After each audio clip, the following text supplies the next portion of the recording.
Welcome to the growing role of online platforms in a post-pandemic Mexico. I am LeeAnn Mutchler of Alumni Relations for the West Coast and Latin America.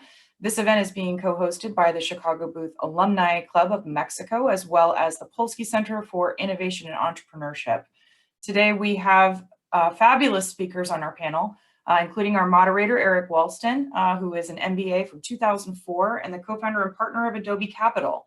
Our panelists include Federico Ranero from 2012, who is the COO of Kavak, and Kristin Barrett, MBA 2012, who is the CEO and Director of Enterprise Learning of the Collective Academy, and Ricardo Martinez, who is a 2013 graduate and the co-founder and COO of Justo. I will be in the background for admin needs. But other than that, I'm going to pass it off to our moderator and host, Erik Wallsten. Erik? Thank you very much. And good morning or good afternoon or good evening for all of you connecting from wherever you are in the world. We have a chat, so if any of you want to share where you are in the world today, we can read those back and see kind of what type of global reach this event has. As mentioned earlier, I'm Erik Wallsten. I'm a co-founder of Adobe Capital. We're an impact investment fund based in Mexico that invests in Latin America. We basically invest in social and entrepreneurial and environmental ventures throughout Latin America with a focus on royalty-based financing.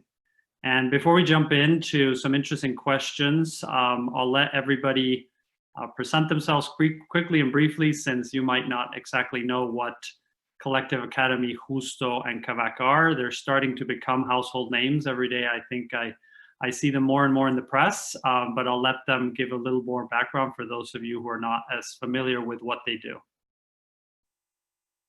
So Kristin, we'll start with you. For sure. Hi, everybody. I'm Kristin Barrett, as LeeAnn mentioned. I am class of 2012. Fede and I were classmates, and Ricardo as well, basically. So it's a very small world. Chicagoan born and raised, and spent the past 5 years of my career at University of Chicago, actually. And about 6 months ago, joined Collective Academy. We're what we call a challenger university, so we're really trying to disrupt the educational system in Latin America. Our flagship product is a master's in business and technology, and during the pandemic, we launched a new product called Compass, which is a gap year program for 18 to 22-year-olds who are trying to figure out where they're going to go with their lives. We're really proud of those programs, and then we do a lot of work with corporate leaders in the region for different types of learning development training programs. Thanks, Erik. Thank you. Federico, on to you. Hey guys, pleasure to be here. I'm Fede, CEO of Kavak and board member. Kavak, we are a used car marketplace.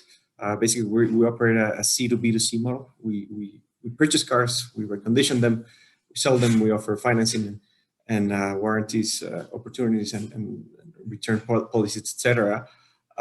We were recently in the news as the first Mexican unicorn, which has been an enormous source of pride and gratitude, but frankly, much more. And the reason why we decided to do so is because we know there will be many more, and we wanted to become a source of inspiration for others. I don't know, many in the room today, including attendees, will continue to have those enormous stories of success in Mexico. I remember the last time we were in a panel with Waverly at the beginning of the year here at our booth. One of her questions was, why aren't there any Mexican unicorns? And that's one of the reasons why we decided to communicate this as opposed to previous founding rounds, because we really want to demonstrate, and the guys here today are an example of that Mexico does have that technology, does have the talent, does have the market. And I think that we will continue to see amazing stories out there, and really proud to be here today with you guys. Great, thank you. And finally, Ricardo, tell us a little more about Justo. Hey, hi everyone. So I'm Ricardo Martinez. I'm Brazilian, living in Mexico for the last 5 years, which is great because I had the chance to see a little bit how the market here evolve. So it's great. We can talk a little bit later. So I'm with Justo. I'm CEO of Justo, which is an online supermarket nowadays in Mexico City and Querétaro, but in the future the whole nation, whole country, and also in Latin America. So no, nothing more. That's it. Thank you. Great. Well, thanks for sharing that all three of you were in the same class in Booth. There's probably some even more interesting TNDC stories, which we'll have to leave for another panel. But I think we can kick it off with, something around the pandemic. And I think, all three of you are, driving enterprises that are really focused on the increasing adoption of online connections and just marketplaces and just e-commerce and everything that's going online. Now, did any of you think that this adoption would be so quick as it has been right now with COVID? And do you think that this is kind of a temporary thing and people will get back to normal? Mexico is a country where historically people like to do business face-to-face, not so much in front of screen. And so what's your prediction for the adoption of online platforms in Mexico? And is this something that's here to stay, or is it something that'll go back to normal? Why don't we switch it up a bit, and Ricardo, maybe you can tell us what you're seeing at Justo. Sure, that's a fantastic question. First of all, I've been living here for 5 years, all of them in digital business. So we always were sure about there would be a tipping point where the adoption would come. So we've been investing in Mexico maybe for 5 years in my previous company, but nobody saw this coming, right? So I think it was unbelievable what happened. Early this March, mid-March, I slept one day with 200 orders, and the following day it was 600. So it was crazy. So nobody had the time to adapt. So we had to be very creative and build things from one day to another to solve the problem. No, and the companies that were building its digital strategy at their own pace, right now they have to hurry, right? So I believe that that this trend is here to stay. Mexico was a little bit behind other countries regarding internet adoption, mainly United States, Asia. Here, internet adoption prior to COVID was between 1 and 2%. In my sector, groceries, it was less than 1%. And nowadays, I don't have the data yet, but I think the penetration could easily triple on this time, right? So I believe it's here to stay. People is getting much more familiarized with the internet. The fintechs are doing a great job to give access to payment methods to the population. So I think it's here to stay. It's a trend, and we have to capitalize on that. And for education, Kristin, I mean, are schools going to go back to in person, and this will be like a bad memory, or is a part of online learning always going to be with us from now on? What do you think? It's a great question. I mean, I think that there's always going to be a priority for some sort of in-person learning. The experience, I think, as we all know from our own educations, is somewhat unparalleled, frankly. But we had, going into this pandemic, one online cohort, and we moved all of the rest online in a span of 4 days. And what's been really interesting is throughout this, we've been talking very actively with our students, our master's students, and asking them sort of, do they want to go back to being in person? Do they feel safe going back to being in person? And most of them don't feel safe yet, which I think is completely reasonable, and we don't either.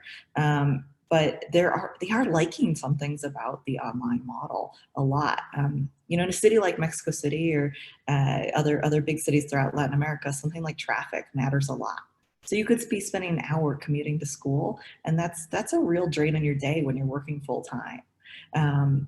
I think for us, that's going to be a big factor going forward, is figuring out how do we do some online and some in person, so you don't lose the networking and everything else that comes with being in person, but you also aren't wasting a lot of time doing things that are non-productive, like sitting in your car. Yeah, makes sense. Thank you for that. And Federico, when, 20 years ago, when the .com, boom came and everything was, .com, it was, pets.com and food.com, and there was actually a cars.com that tried to sell cars online. And I'm one of those who said that's never going to happen. You want to get in the car, you want to press the buttons, you want to turn on the engine. What's happened? I mean, are people actually going to start buying cars if they can online, or what's the niche that you're seeing there? Yeah, they are. Hopefully they will continue to do so, or else I won't have a project here. But yeah, I mean, frankly, and to your original question, how did we expect this was going to behave? We were seeing great signs. Like we were really betting on, adopting new customers and on changing the behavior of existing customers in their subsequent transactions, because after sales is a big piece for us, right? Like we do service, maintenance, refinancing, etc. And what we do see is once you capture a client, you see how they change their behavior after they start trusting you. So many of those subsequent transactions will be much more touchless and like the ones we are intending to actually capture from the get-go. But what the pandemic did for us is basically push that enormously, right? I mean, we were definitely betting on that curve to continue to grow, but we didn't expect it to behave this way. With more feeling than data, to be frank, but we estimate that this pushed us no less than 10 years in the adoption that we had estimated before. I think a good benchmark that I like to use, and in terms of the penetration of e-commerce generally, is the penetration of e-commerce relative to retail, because it's a widely accessible metric. In Mexico today, we had that at around 1.7%. Back in the day, in 2013, after our MBA, when I jumped to tech in Linio, one of the first e-commerce platforms in Mexico, it was around 0.5%. But then you see other countries, even in Latam, and they're at 5, 6, 7%. In other developed countries, they're about 10%. So we were betting on that significantly, but this has definitely made the shift. And I think what happened here is basically people had no option but to adopt these platforms. If you're sitting at home and you definitely have to bet on trusting a card not present transaction, or trusting someone to deliver your groceries. And it could be as simple as ordering your groceries or a burger or an Uber. But then when the lack of alternatives exists and everything is closed, you start exploring more and more things. And that's when we saw that, for example, immediately when the pandemic hit, we saw an enormous volume, estimated around 10x, of people wanting to sell a vehicle to us. Why? Because they can do it by pushing a button and expecting us at homes. We go to their homes, we inspect the vehicles, and it could be as touchless as it is. And frankly, at that moment, we were a little bit scared, and we didn't know how long this was going to take. So we were a little bit careful, not buying tons of vehicles. We didn't know how long we're going to hold them in inventory, because we do have locations. We want to bridge that gap between what you say, people wanting to see the vehicles before purchasing them. You can buy a vehicle by pushing a button and trusting us, and you can return that vehicle in 7 days. But many people, the majority of people, I would say, 99% of those people chose before the pandemic to actually see the vehicle before purchasing it, by going to one of our showrooms, or by asking for us to take the vehicle to the places and then to check it out. Now, when we had to close the showrooms because of the situations, customers only had the choice and to either look at the video at the car via video call, or to expect that an at-home appointment.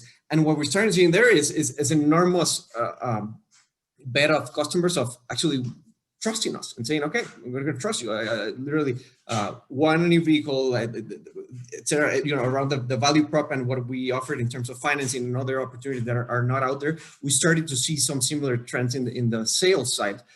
So we really have seen enormous benefits in there. This has been a magnificent opportunity for us to innovate, in terms of product solutions. Like, for example, when we saw all of those people wanting to sell those vehicles to us, we also saw that many of them really wanted the money. They also wanted to keep the vehicle. They needed the vehicle. So we started innovating with fintech solutions like an auto equity loan. So get a loan backed up by your car, or we can refinance your car. If you have finance somewhere else, we can refinance it. You can get better terms. Or similarly, in the sales side, video calls to check out the vehicle and taking the vehicle to your home and pushing really the value props on the return policies and the warranties and extended warranties, etc. And you start seeing that customers actually trust you, and that word of mouth effect really kicks in.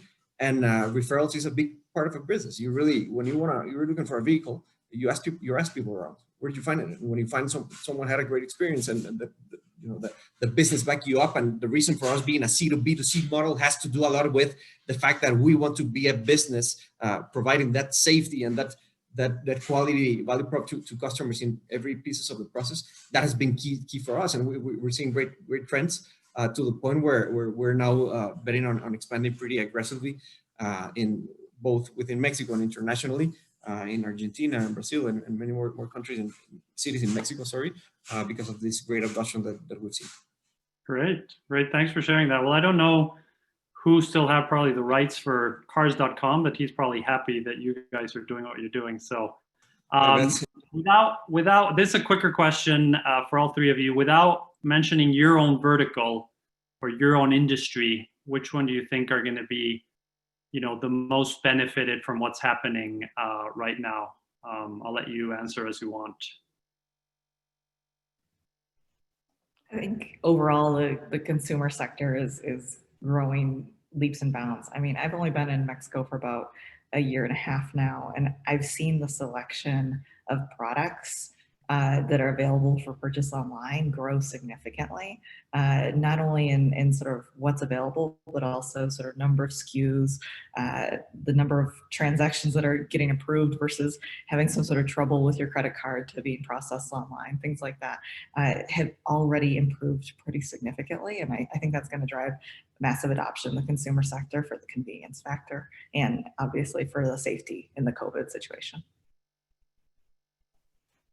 Sure. I mean, I believe everything sector that are essential to the economy will do very good during pandemic. So groceries, supermarkets, CPGs, agrotech, also healthcare.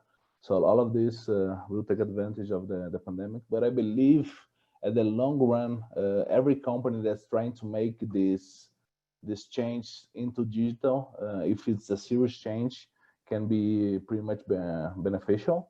So I would bet in the transform digitization of the company. So it's a movement that we are seeing pretty aggressively right now in Mexico. Yeah, that's it. I agree with everything that's been said. I would just complement with two sectors that I'm pretty bullish about in Mexico. One is definitely fintech and everything that it entails, and that's a big piece of what we do.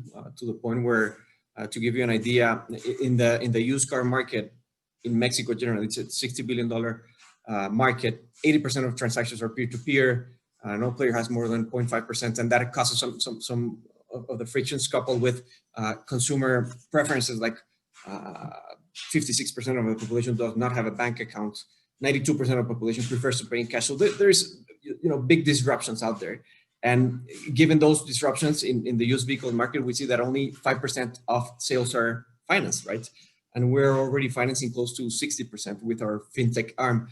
So definitely that has been a key growth lever, and many companies are employing similar strategies with contactless payments and et cetera, to basically do the switch from cash to digital and contactless. And the other sector I mentioned is telemedicine. For sure, there are some interesting plays. One of them, and I'm happy to see him on the call, Ricardo Carvalho. He's the founder of one of these companies, Corotech. I'm a proud member of his board. And definitely we've seen some interesting behavior changes, and people don't want to go to a doctor in person, or if they can avoid it and do it over telemedicine, they can see some interesting things. And there are many innovations in that sector that I think are going to continue to materialize. Yeah, thank you for that. It's an interesting crisis because most crises tend to be economic in nature, and it tends to kind of basically lower all boats. And in this case, we're seeing some industries being adversely affected, but then others amazingly are doing better than ever. So it's an interesting, I think, a very singular situation we're living in right now. And that takes me a little to fundraising, and maybe Ricardo, you can chime in here, but this is kind of your second time around wanting to do this. And some people might call you a masochist because fundraising is tough and it's hard, but obviously you're good at it. Have you seen any difference in fundraising now lately, you know, more angel investors, more local investors? Is it the same ones, or is it instead, you know, is it more and more VC funds in the US looking south? I mean, what would your trends or observations on that be right now? Sure. Look, I've been in the market here for 5 years, and the ecosystem, I think it's very, very young, not older than 10 years. So we can see there is lots of good people here, great entrepreneurs, as Federico already told us. Very good ideas. I think there are people very focused, client focused. So there are several opportunities to rip out the friction between in the different industries. So, and right now what we see is that international VCs are looking south maybe for the last 2 to 3 years. So we can mention a few of them. So General Atlantic, SoftBank, Foundation Group. So there are Founders Fund. So there are several. I believe this is a little bit because of the maturing of the market. So there are people doing great things here. Kavak is only one example. I want to congratulate Fede here and all the team. For long, we always talked about when we are going to have our first unicorn. I think it's a landmark. That's a special time that we needed. Nowadays we can probably tell we have our first unicorn, and this brings attention to the region, right? Not only Mexico, but also to Brazil, Argentina. Brazil had its first unicorn maybe 2 years ago. Argentina, the first one was Mercado Libre, the first one in Latin America. So I believe all of the funds are starting to look south much more frequent. In our side, in Justo, we have investments from Europe, from Russia, from the United States. So it's really interesting. It's a very tough job because you have to be always selling, but it's interesting that they are seeing the opportunity much bigger than they saw before. So we are pretty happy with them. We believe we have the full range right now of investors, since angel investors, seed investors, Series A, Series B, Series C. So we have right now the full range. A couple of years ago, we had very small funds that could invest in really early stage, but not in later stages, which is not the case anymore. We are very happy with that. We are seeing something that is really interesting, that successful Mexican or foreign entrepreneurs in Mexico are giving back to the environment. So many of the angel investors that we have right now in Mexico are people that already are in Series A, Series B, Series C. They are looking to smaller companies that are doing interesting things in putting checks between, I don't know, $10,000 to $100,000, which is really cool. I myself, I had the chance to invest in a couple of the companies, and it's really rewarding. Now we are creating this environment of, it's a virtuous cycle, no? So everyone is trying to help each other. When I arrived here, I remember that I wanted to start something, but I had no idea, I had no connections. The community was very open. I will be eternally grateful to some people here, and I believe this idea of giving back is very important, especially in early stages. So that's it. I think we are building something great here in Mexico. All the community. Fede is one of my role models here to follow, a foreigner in Mexico. So really happy. and I think good things will come.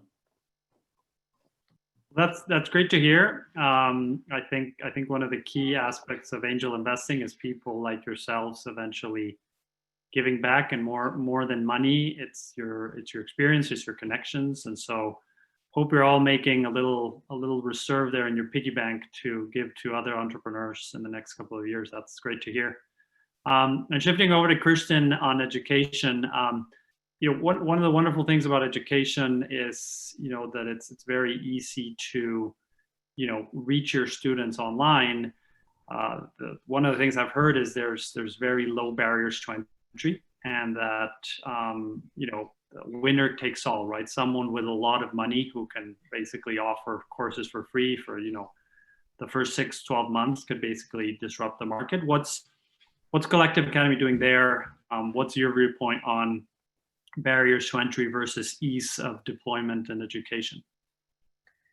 An interesting question. I think that you can do massive online courses and things like that. And to be honest, we do something very different. We have classes that are typically around 25 students. They're highly interactive. I think one of the big things that the reason it's worked for us so well, the transition to Zoom and not have people just kind of watch and Zoom, zone out and not participate and not learn, quite frankly, is that we mainly use Socratic method, just like you'd see in an MBA course at Booth. So we have really active conversations based on the pre-reading that you did for both the master's program, but also our corporate training programs. And so I think those things have been really different. We've spent a lot of time thinking about the product itself and how do you make this optimized for the online experience. So I think we're using a lot of different tools, whether it's something as simple as breakout rooms and polling in Zoom, or creating business model canvases and all working on them with a tool like Miro. So I think for us, thinking about how you make that interaction a really positive one, a really rewarding one, and somewhere where you're taking away your learnings and actually applying them day to day in your work, because most of our students are full-time employees. It's super important to us. Thank you for sharing that. And Federico, I echo the congratulations on your latest round. And let me be a little controversial here and give it a bit of a different spin. So when I'm an investor at Adobe Capital, been doing this for 20 years, and when I hear that you've kind of raised a round in the unicorn realm, what I think is, at least your last investor is going to want at least 3 times their money, maybe more. That means that the exit valuation has to be north of $3 billion. How does that play into it? Does that make you excited? Does that make you nervous? How is that changing the landscape, right? Because the one thing is raising, and the other thing is exiting. And I'm all about exiting right now in our investments. And how does that play into your thinking? I mean, it's a great place to be raising money right now and putting it to work, and then eventually exiting when the economy recovers. Much worse to be exiting right now. But how does that feel, and what do you think there? Yeah, love the challenge and the controversy. Well, honestly, it doesn't feel any different than the past. Reality is, humility aside, our Series A and Series B have also been record-setting series, but we had never decided to communicate any of them. We decided to communicate this one precisely because we understood this was bigger than us, and this was about the entire ecosystem. But we understand that as any investment, this is a bet of the present value of our future cash flows. It's definitely not an achievement on itself in any mean whatsoever. But mostly, it's really about what we are going to continue to achieve in the future. And remember, here it's an interesting story in Kavak, because at the beginning, the whole evolution that we've seen from these funds that Ricardo was talking about, that has been changing for good. But at the beginning, and you know this better than us, Erik, it was very restrictive, right? It was really hard to raise capital. That skepticism was really much more prevalent. So the reality is that Kavak had to grow and create an environment with very positive unit economic trends and very sustainable customer experience and value prop. And that is one of the reasons why, for example, for the past 4 years, our entire history, we've been basically focused in one city.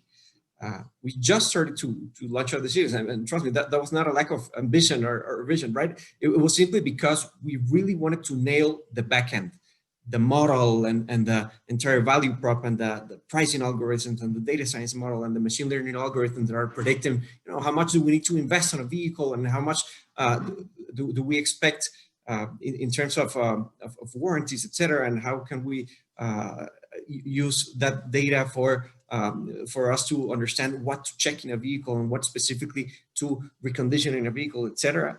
That is really key for us for this business to function. And it was only once that we figured out that, and actually our guiding principles are 3 and in this order.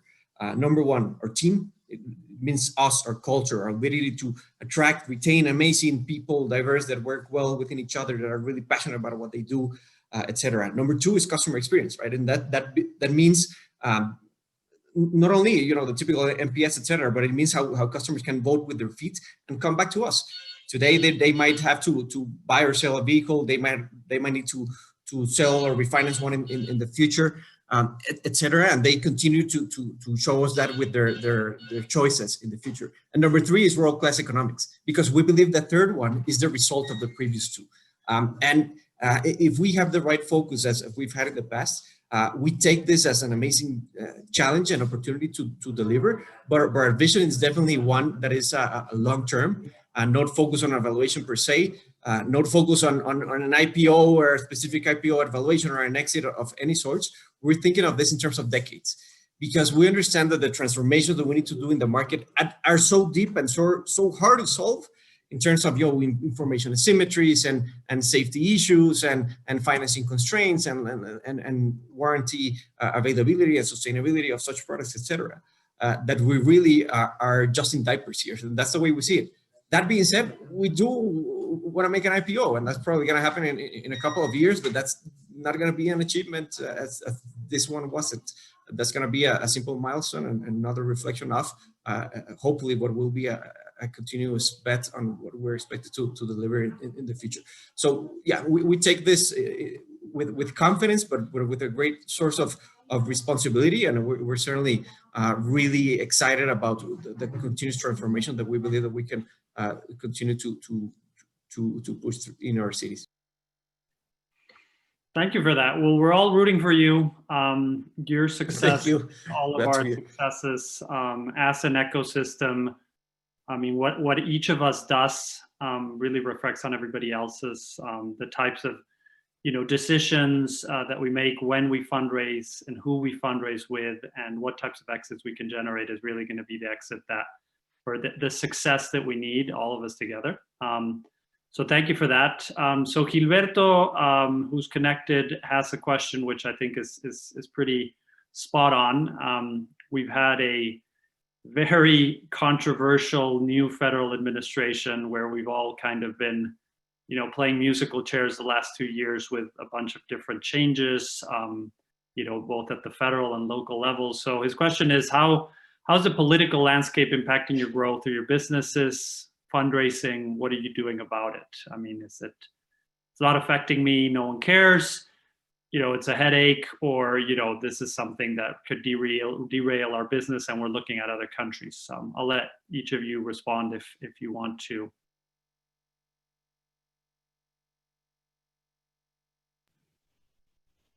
Eric, I think for us, it's not necessarily as direct of an effect. I think we're working on being a very high quality player at a much more competitive price, because we're not doing things like big sprawling campuses and other things that are frankly costly pieces of education. Most of our in-person classes, for example, are held in co-working spaces. So hopefully they're close to the student and things like that. I think where politics probably has the biggest effect on us right now is trying to think about as we expand throughout Latin America, where we go and where we focus on.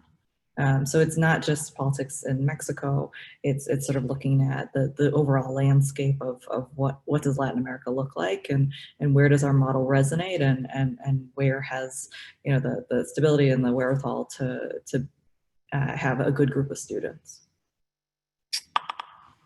As for us, right now it didn't impact much. We are very focused internal and deliver the perfect solution to our client. So we're very client-centric.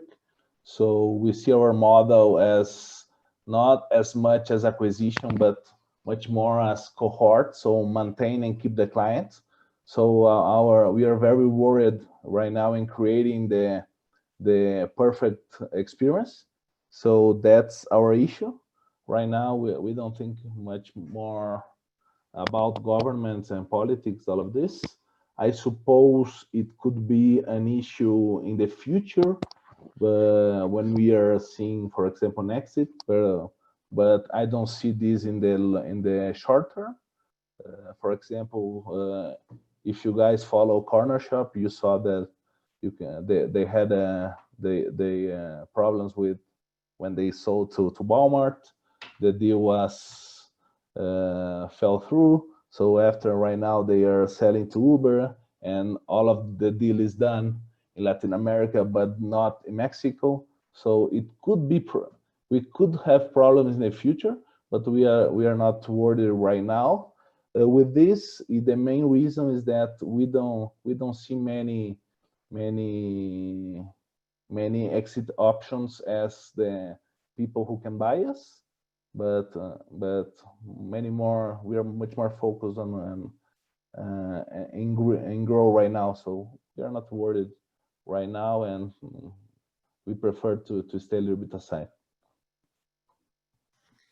Yeah, I'd share my own perspective. Certainly, my focus on policy has changed quite a bit. In recently, I was previously a general manager of Uber in Mexico, and that was keeping me up at night in many ways. Certainly, you have tons of flavors of regulation at the state level.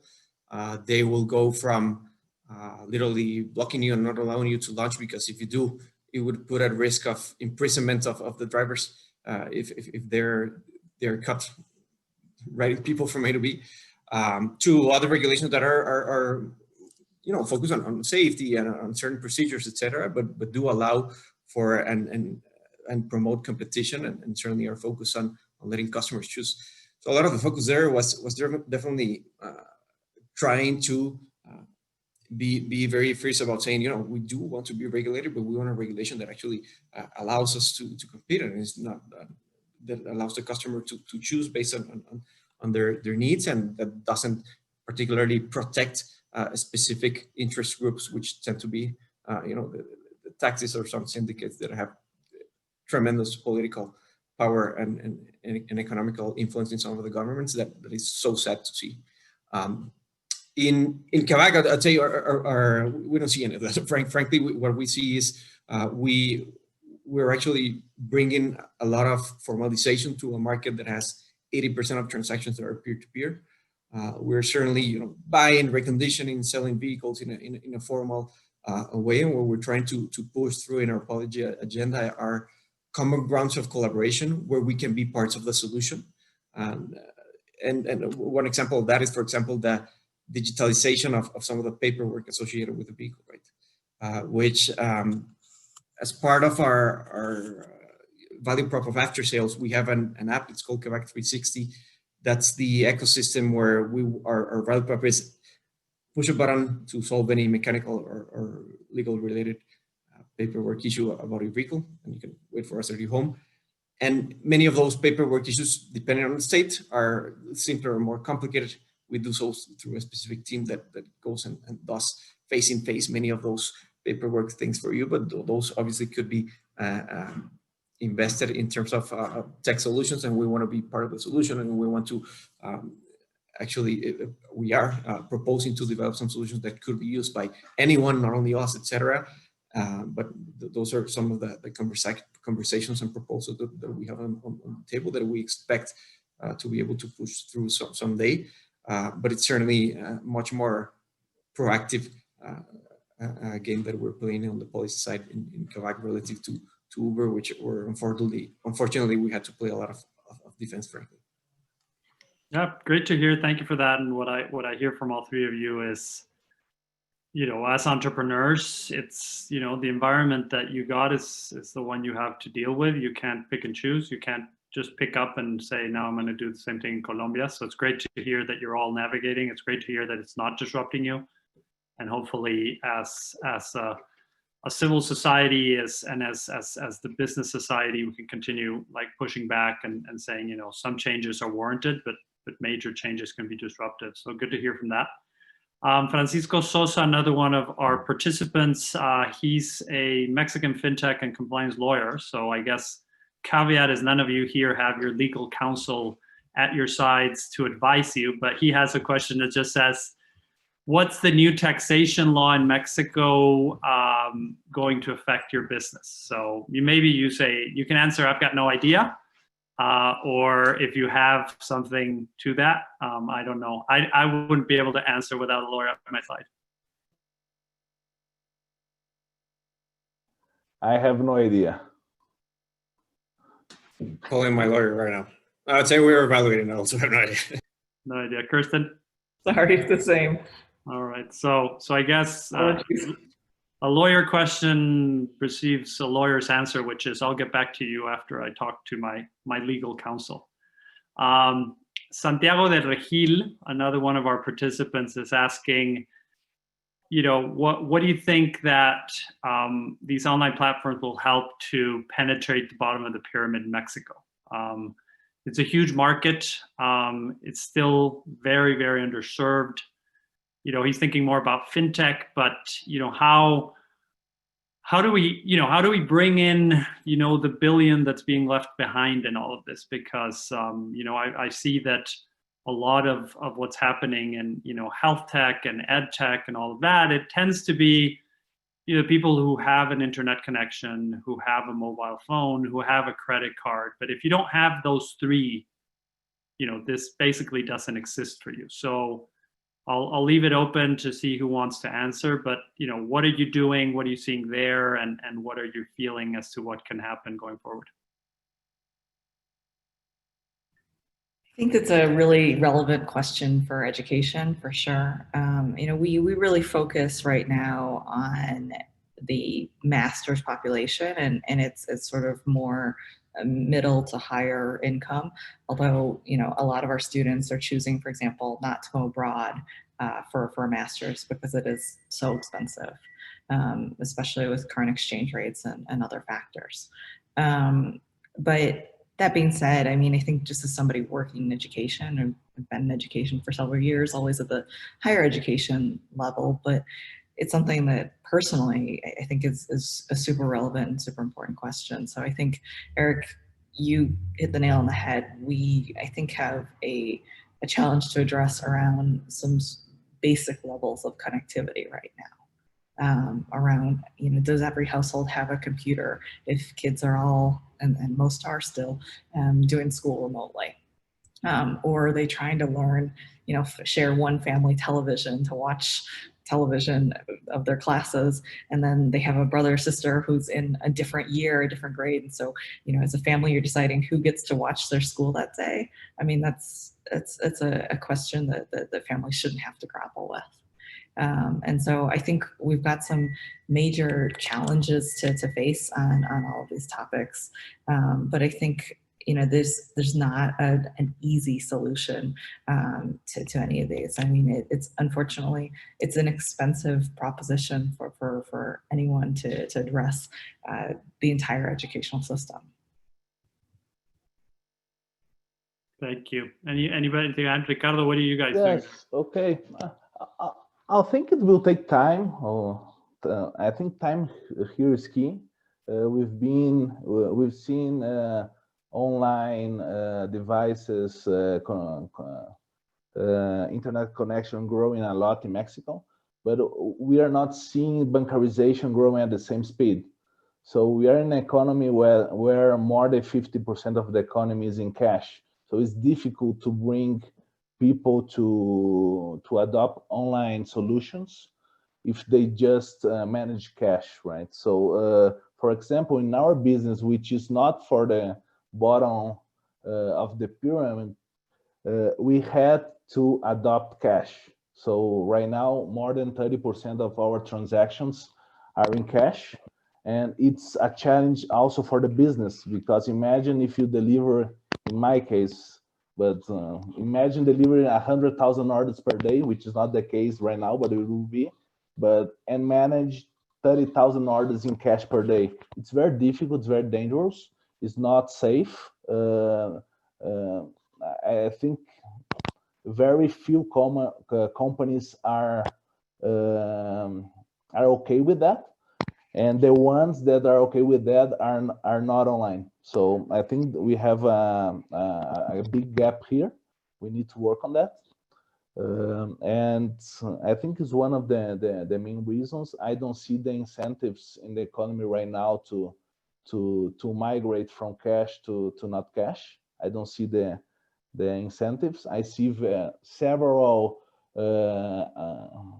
companies trying to help in this in our ecosystem, but I have this doubt. I think it will take time, several years, not 1 or 2, not 5, maybe 10 tomorrow.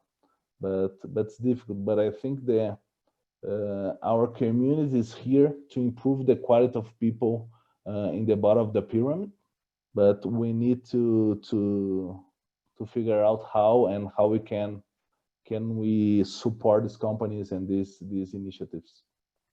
Interesting comment on the cash, because the US and Canada, a lot of parts of Europe have really become cashless societies. It looks like Mexico's further back. Federico, are you seeing any cash purchases for cars, or what's your take on that question? Yeah, we do. I think my take on the question is it's a really hard problem to solve. But one that, given how complex it is, if it's not us that are being part of the solution or are playing a specific role to drive the innovations out there, then who will be, right? And I think that we see examples all over. Ricardo mentions an excellent one. Let me point out to two.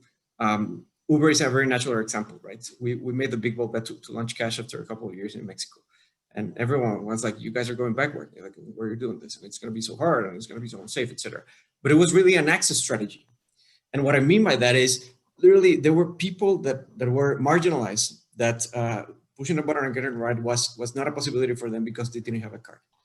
And what you see is that as an adoption strategy to capture some of these customers and have them educate them, almost like take it by the hand, to see how they can, transact through their smartphones. And then through the innovation and availability of products like e-wallets, which you can, by the way, prepay with cash if you're comfortable with doing so, or prepaid cards, or some other sorts of fintech products that we continue to see innovations all over around. We see people migrating away from cash after they start transacting with you and trusting your business, right? But the solution is not to close the door on those people. It's to open doors for them and then migrate into other payment methods through trust and through innovation and through their entire life cycle journeys, right? And in Kavak, many of the paradigms that we have been breaking here is that notion that financing used vehicles was not a business at all, right? And as a result of that, you see a market where only 5% of sales are financed. And what we're doing, particularly to finance close to 60% of our sales, is investing really heavily in fintech and obviously taking some risks, but also being super customer obsessed. So, profiling every client and depending on their need and their capability, we will find a solution for you, and we will be very flexible. And it is in our best interest that you do well. Why? Because you have a car that we bought, we inspected, we reconditioned, we sold, we are providing the warranties to those cars and the annual services on that. So we can see how not only you are behaving, but we can see how the asset is behaving. And based on that, we can take clients that will have suboptimal conditions from the get-go. Why? Because obviously they were unbanked and they didn't have any credit history, etc. But we will give them a choice. And we will say, if you take good care of this and you behave well, we will be proactive to help you progress into that. So imagine what that means to people that have been marginalized in the economy entirely, that are doing many times what is their first big asset being purchased because they're not homeowners, but that they will start to construct a credit history. And here's the beauty, and then these two stories tie together. We're doing a partnership with Uber right now, where the Uber drivers, 50% of them were unemployed and 70% of them were in the informal economy. So they have no history, but we are financing vehicles for them based on the history that they have on the Uber platform. And that's when the synergies and magic starts to happen, right? And this literally, you know, I get goosebumps when I speak about this because I've seen that problem in the face of drivers every day. I've seen how they pay, you know, 2x what they should for a finance vehicle, for a vehicle that they are renting, that will never be theirs. But now that they have driven for the platform for 2 years and they have certain status and certain discipline and certain behavior, you know, we will bet on you. And that's what we're doing. And that's some of the innovations that we see will definitely change this. It might take years. It will be operationally complex. It will be capital intensive. But guys, we have to be part of the solution. For sure. That's a great point. And here, Ricardo Carvalho, Booth MBA 15 has a question. He first thanks you all for your time. And expanding on Uber, right? He says, how bullish are you and your investors on the marketplace model? Uber Rides and Uber Eats, hugely popular marketplaces, have taken a long time and a lot of capital to turn a profit. How are you adjusting your model? So I think, you know, Uber plays a big role in Mexico. And what are you thinking about the marketplace model?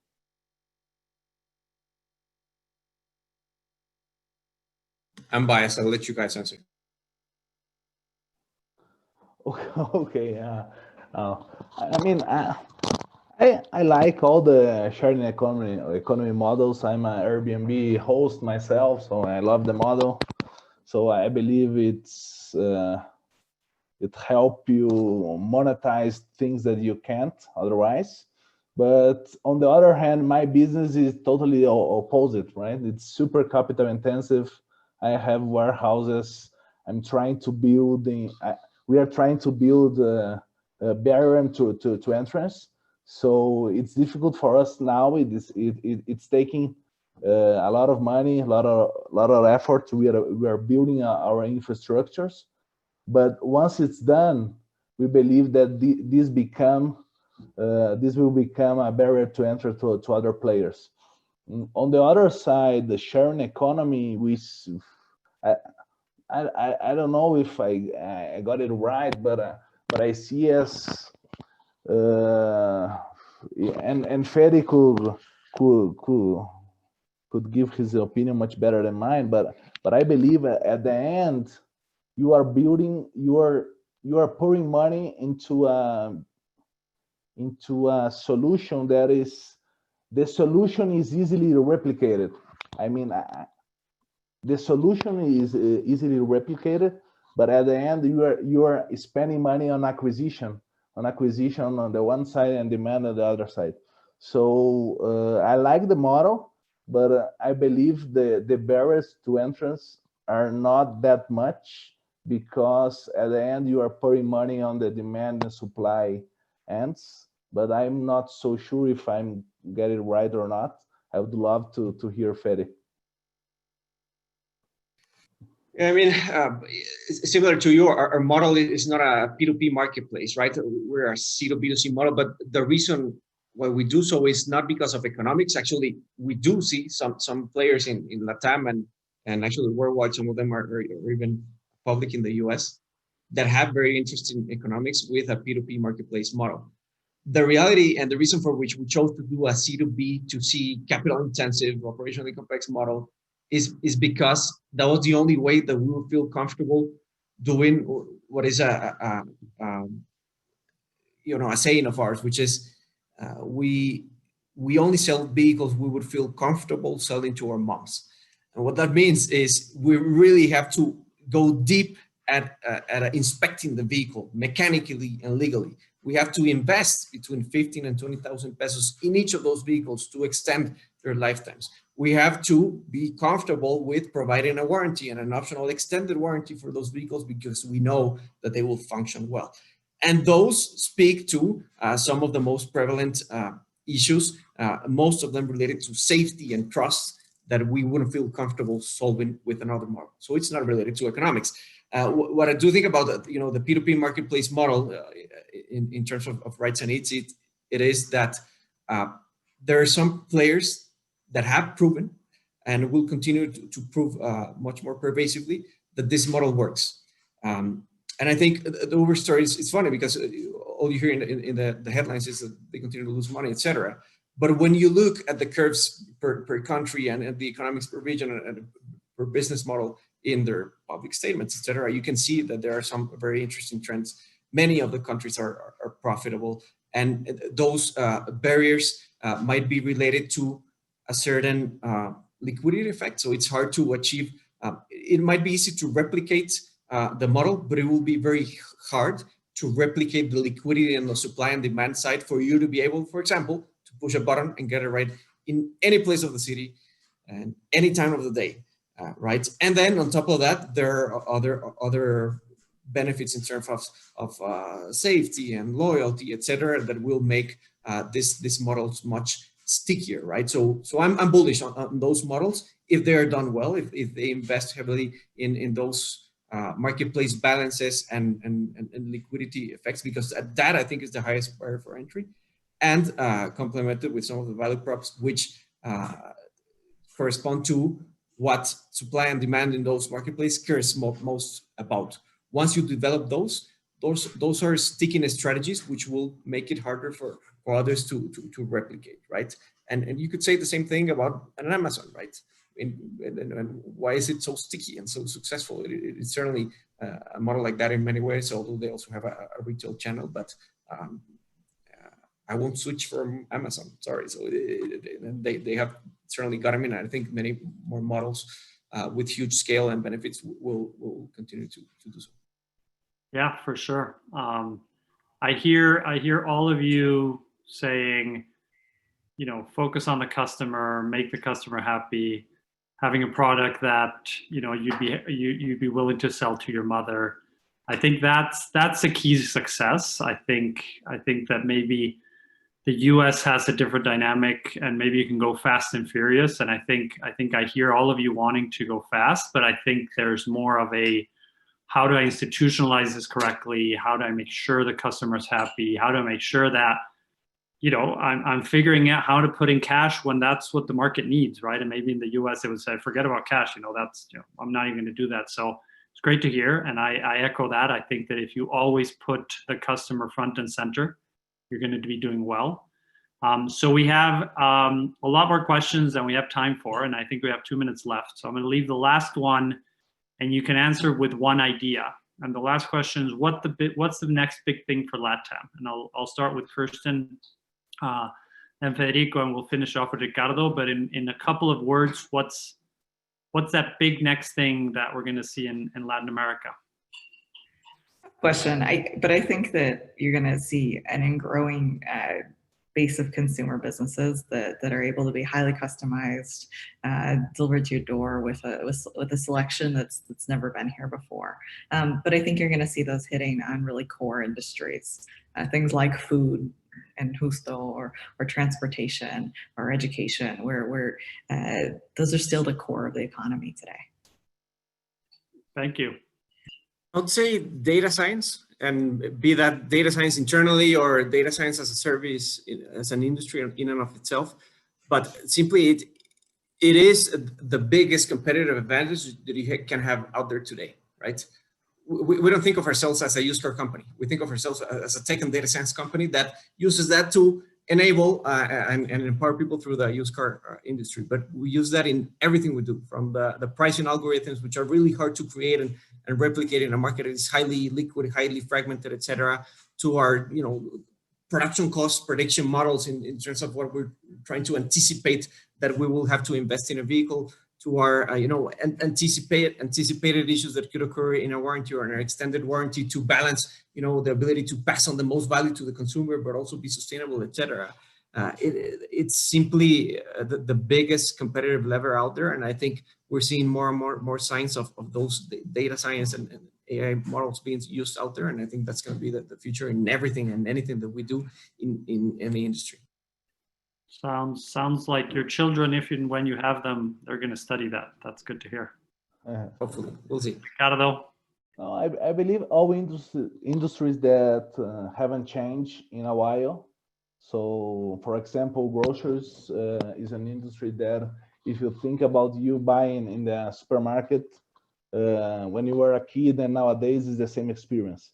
So I think there is a huge opportunity there. That's why we are there. But also many other industries, prop tech. So I think there are several things to do there, healthcare as well. So I would take these three. Perfect. Well, thank you so much. We're out of time, right spot at the top of the hour. You're all super busy doing very important things, really driving the entrepreneurial ecosystem in Mexico forward, and keeping the Booth brand name up high and center. So we thank you for that, and we wish you the best of luck. And thank you for everybody that connected. Hopefully, you will connect to a new one of these panels in the next couple of months. Thank you. And thank you to all of our speakers and especially our moderator, Erik. This was really fantastic. Thank you all so much and have a great rest of your day. Thank you. Thank Thank you, you. guys. Great to see you all. Take care.